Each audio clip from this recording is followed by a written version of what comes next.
ओम सजात्म स्वरूप परम गुरु शुद्ध चैतन्य स्वामी ने नमः।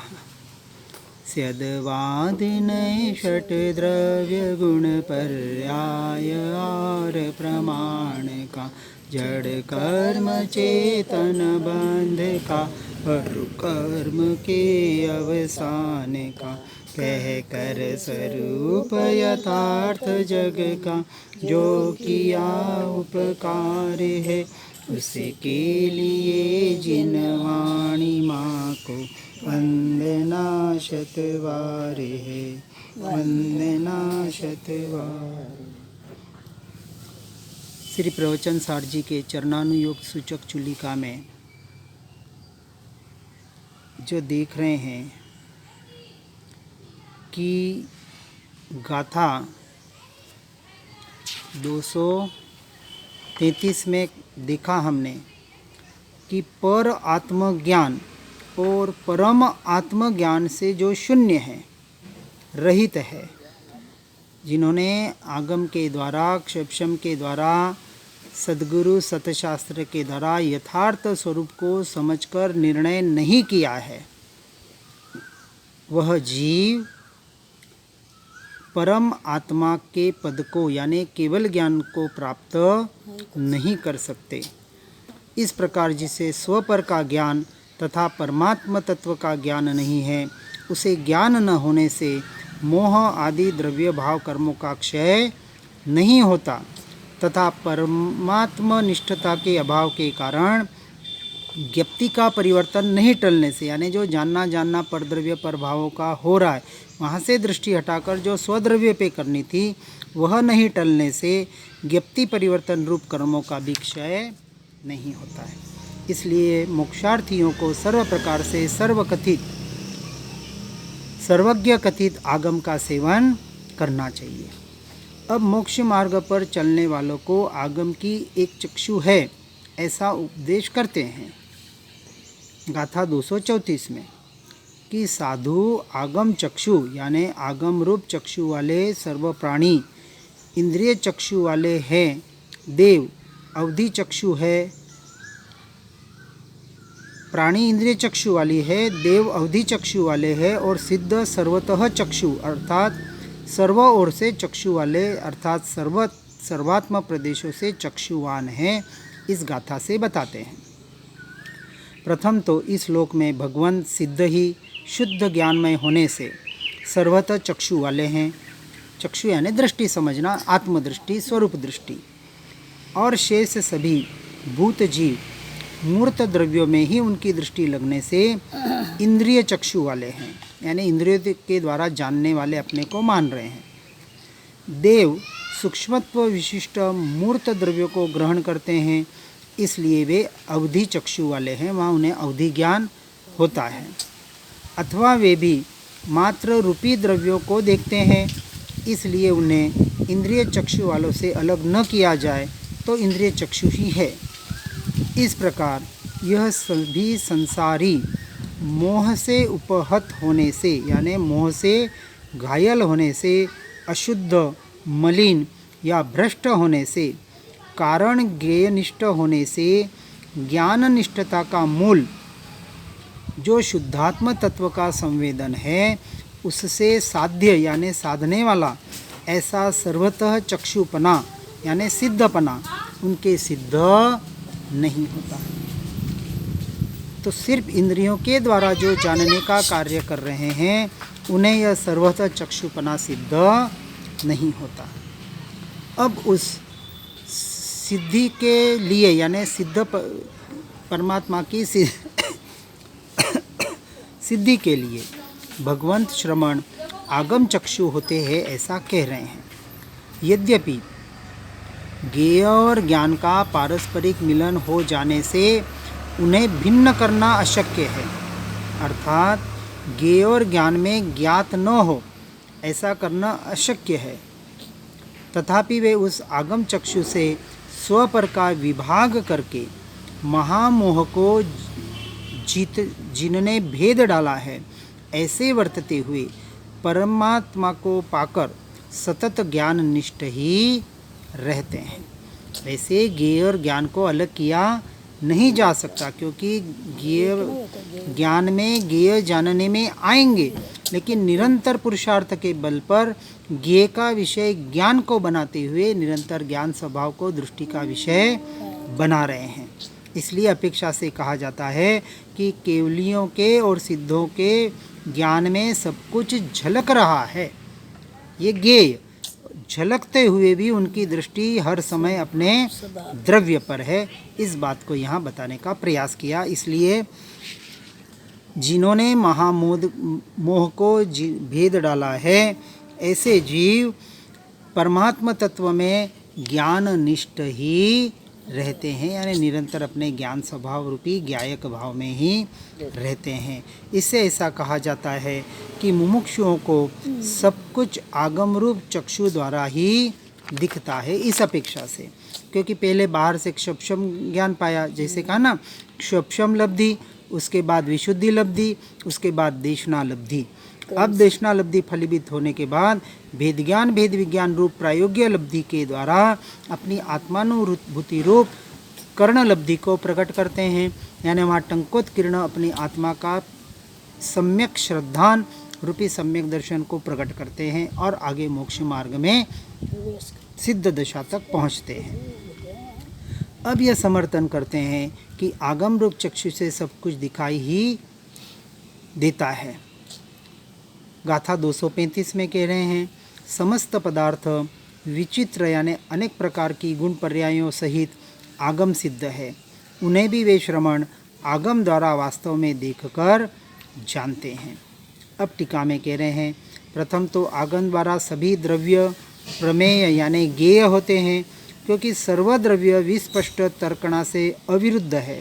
सर्वद्रव्य आगमानुसार जो विशिष्ट स्पष्ट तर्क उसके साथ मेल वाले हैं, अर्थात वे आगमानुसार विस्पष्ट विचार से ज्ञात हो ऐसे हैं, और आगम से वे द्रव्य विचित्र गुण पर्याय वाले प्रतीत होते हैं, क्योंकि आगम को सहप्रवृत्त और क्रम प्रवृत्त अनेक धर्मों में व्यापक यानी अनेक धर्मों को कहने वाला अनेकांतमय होने से, अनेक में अनेकांत का अर्थ नहीं कि सर्वधर्म समभाव, यहाँ कहा अनेक में अंत होने वाला, यानी अनेक धर्मात्मक होते हुए भी जो एक है, ऐसे द्रव्य की परिभाषा बताने वाला।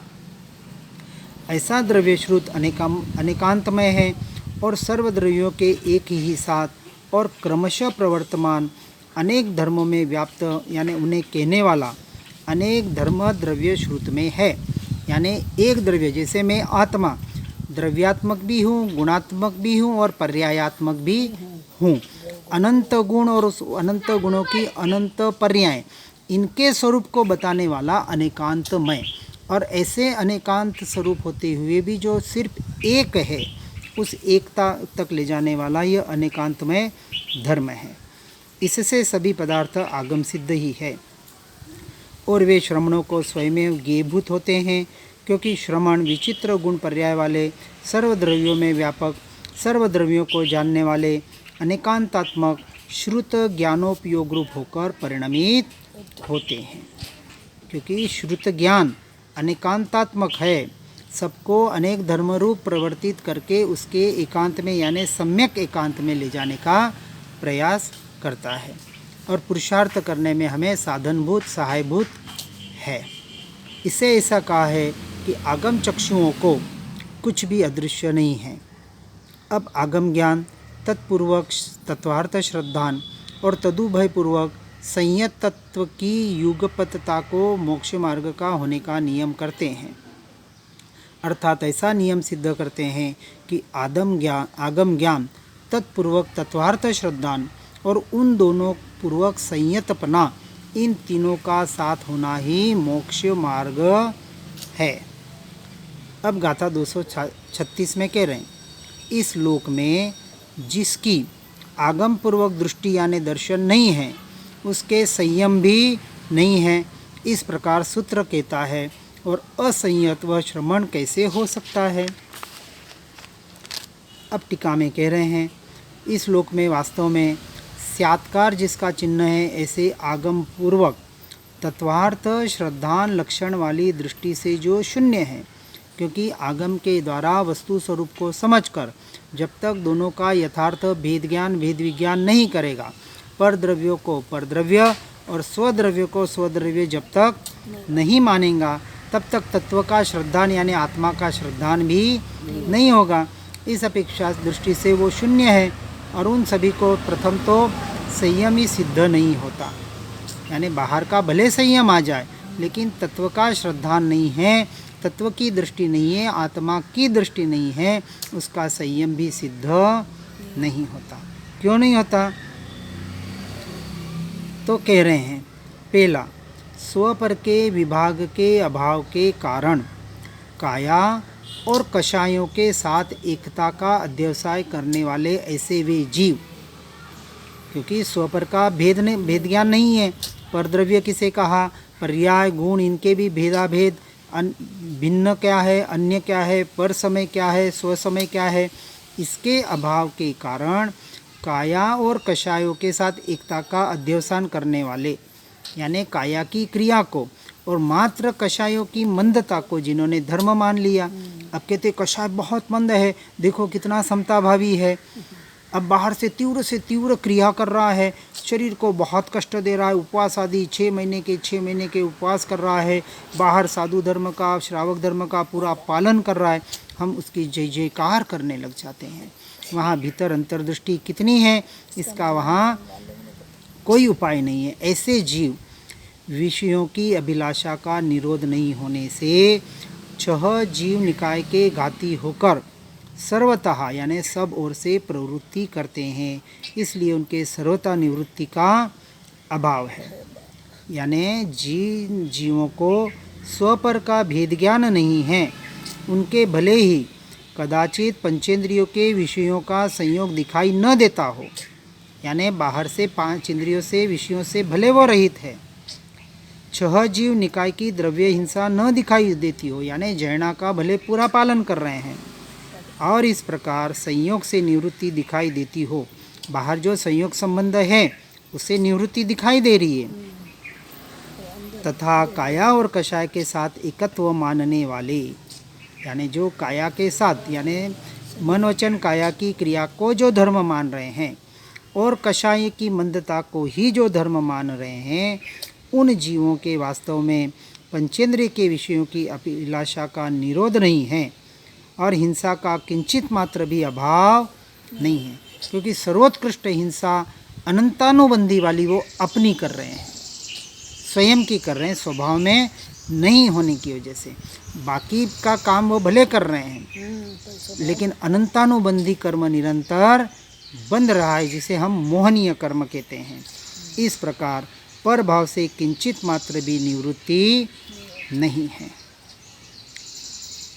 तथापि उनके परमात्मा ज्ञान के अभाव के कारण ज्ञेय समूह को क्रमशः जानने वाली निरर्गल ज्ञप्ति होने से, यानी निरंकुश संयम रहित स्वच्छंदी वृत्ति होने से ज्ञान रूप आत्म तत्व में एकाग्रता की प्रवृत्ति का अभाव है, यानी ज्ञान स्वभाव की जो एकत्वता चाहिए वो वहाँ नहीं है।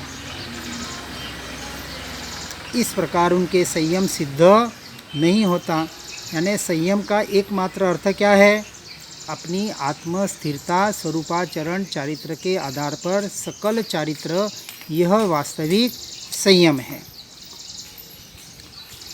और इस प्रकार जिनके संयम सिद्ध नहीं होता, उन्हें सुनिश्चित एकाग्र य परिणतता रूप श्रामण्य ही, जिसका दूसरा नाम मोक्ष मार्ग है, वह सिद्ध नहीं होता। यानी स्व में लीन नहीं होने की वजह से बाहर से कितना भी संयम या चारित्र, जिसे व्यवहार से कहा जाता है, जिसे देशवीरती कहें, सर्ववीरती कहें, कितने भी पाल ले, लेकिन ज्ञान स्वभाव रूपी ज्ञायक भाव में लीनता का पुरुषार्थ जिसका नहीं है, वह मोक्ष मार्ग में नहीं है, ऐसा यहाँ स्पष्टतः कह रहे हैं। इससे आगम ज्ञान, तत्वार्थ श्रद्धान और संयतत्व के युगपतपने को ही मोक्ष मार्गपना होने का नियम बताया है। यानी आगम ज्ञान से क्षपशम ज्ञान से तत्वार्थ का श्रद्धान, अपनी आत्मा का यथार्थ श्रद्धान जिसे सम्यक दर्शन कहा, और उसके आधार पर स्वरूपाचरण चारित्र के आधार पर आगे संयतत्व यानी संयमाचरण चारित्र 5वें और 6ठे गुणस्थानक में व्यवहार निश्चय की अपेक्षा से अब वो अपने अंत में 7वें गुणस्थानक में निर्विकल्प अवस्था में लीन होकर उस केवल ज्ञान और मोक्ष स्थिति को पर्याय में प्रकट करता ही करता है। अब ऐसा सिद्ध करते हैं कि आगम ज्ञान, तत्वार्थ श्रद्धान और संयतत्व के अयुगपतपने को मोक्ष मार्गत्व घटित नहीं होता। गाथा 237 में कह रहे हैं, आगम से यदि पदार्थों का श्रद्धा न हो तो सिद्धि मुक्ति नहीं होती, और पदार्थों का श्रद्धान करने वाला भी यदि असंयत हो तो निर्वाण को प्राप्त नहीं होता। दो बात बताई, आगम से पदार्थों का श्रद्धा न करे, आगम का अभ्यास तो बहुत कर लिया लेकिन वस्तु स्वरूप का निर्णय नहीं है, और वस्तु स्वरूप के द्वारा अपने आत्मा का, अपने स्वरूप और स्वभाव का निर्णय नहीं है, उसे सिद्धि नहीं होती। और पदार्थों का श्रद्धान करने वाला भी, अब पदार्थों का श्रद्धान भी कर लिया यानी सम्यक दृष्टि भी बन गया और असंयत है और आगे नहीं बढ़ रहा है, तो उसे निर्वाण की प्राप्ति नहीं होती। तो आगम बाहर के ज्ञान के द्वारा सम्यक दर्शन की प्राप्ति, ये पहला स्टेज, वहाँ अटकना नहीं है, नहीं तो फिर भटक जाएंगे। अब संयम के द्वारा आगे वृत्ति जितनी अपने 5वें 6ठे गुणस्थान का अभ्यास हो उतना करते करते आगे बढ़ने का हमें निर्णय करना है जो निर्वाण तक पहुंचाएगा। तीनों बात बता दी। इसकी टीका में कह रहे हैं कि आगम जनित ज्ञान से यदि वह श्रद्धान शून्य हो तो सिद्धि नहीं होती, तथा आगम ज्ञान के बिना जो नहीं होता, ऐसे श्रद्धान से भी यदि वह संयम शून्य हो तो भी सिद्धि नहीं होती। वह इस प्रकार कहते हैं, आगम बल से सकल पदार्थों की विस्पष्ट तर्कणा करता हुआ यानी विचारणा करता हुआ युक्ति इत्यादि के आश्रय वाला ज्ञान बाहर, जिसे हम क्षपशम ज्ञान कहते हैं, अभी जो हम समझ रहे इसको क्षपशम ज्ञान कहा, इसको करता हुआ यदि जीव सकल पदार्थों के ज्ञेयाकारों के साथ मिलित होने वाला यानी मिश्रित होने वाला, संबंध को प्राप्त होने वाला, अर्थात परद्रव्य पर भावों को जानने वाला, ज्ञेयाकार होने वाला, ऐसा एक ज्ञान जिसका आकार है, ऐसे आत्मा को उस प्रकार से प्रतीत नहीं करता, यानी ज्ञेयों से दृष्टि हटाकर जो अपने भेद ज्ञान भेद विज्ञान के द्वारा ज्ञान स्वभाव में ज्ञायक भाव में ध्रुव तत्व में लीन नहीं होता, तो यथोक्त आत्मा के श्रद्धान से शून्य होने के कारण तो सम्यक दर्शन नहीं होगा, और सम्यक दर्शन आत्मानुभूति नहीं होगी तो उसके श्रद्धान के अभाव से शून्य होने के कारण यथोक्त आत्मा का अनुभव नहीं करता। वह ज्ञेय निमग्न ज्ञान विमूढ़ जीव ज्ञानी कैसे होगा? बहुत स्पष्ट बात बता दी, नहीं होगा, वह अज्ञानी ही होगा। और अज्ञानी को ज्ञेय द्योतक होने पर भी आगम क्या करेगा, यानी आगम ज्ञेयों का प्रकाशक होने पर भी वह अज्ञानी के लिए क्या कर सकता है। इसलिए श्रद्धान शून्य आगम से सिद्धि नहीं होती। आगम कर लिया लेकिन स्वरूप का स्वयं का निर्णय श्रद्धान नहीं किया तो भी सिद्धि नहीं है।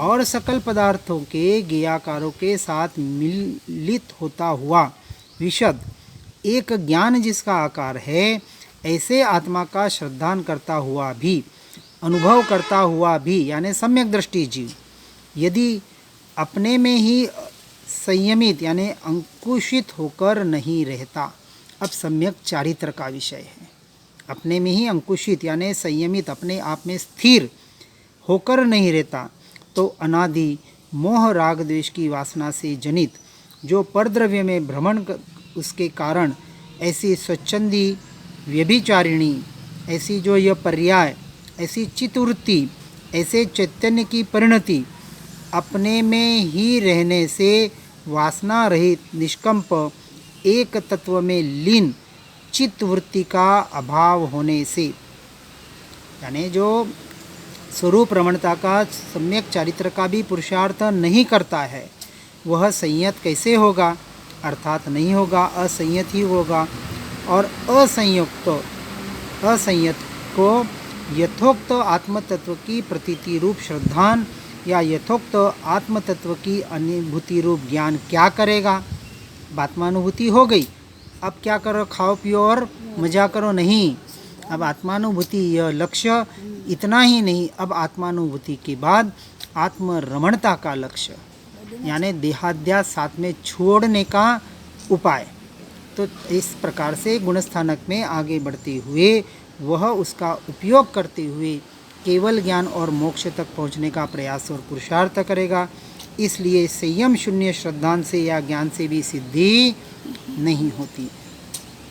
इससे आगम ज्ञान तत्वार्थ श्रद्धान का और आगम ज्ञान तत्वार्थ संयत सहित संयतत्व के युगपने को मोक्ष मार्ग कहा है।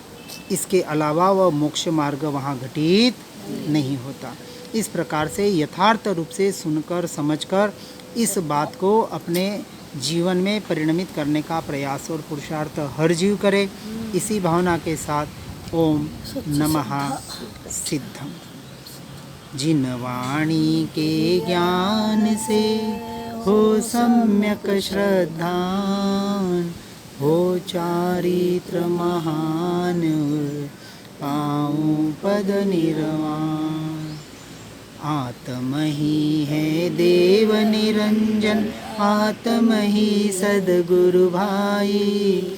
आत्मशास्त्र है धर्म, आत्म ही तीर्थ, आत्म ही सुखदाई। आत्म मन नहीं है रत्न त्रय, पूरित अवगाहन सुखधाम। ऐसे देव शास्त्र सद्गुरु को, धर्म तीर्थ को सतत प्रणाम।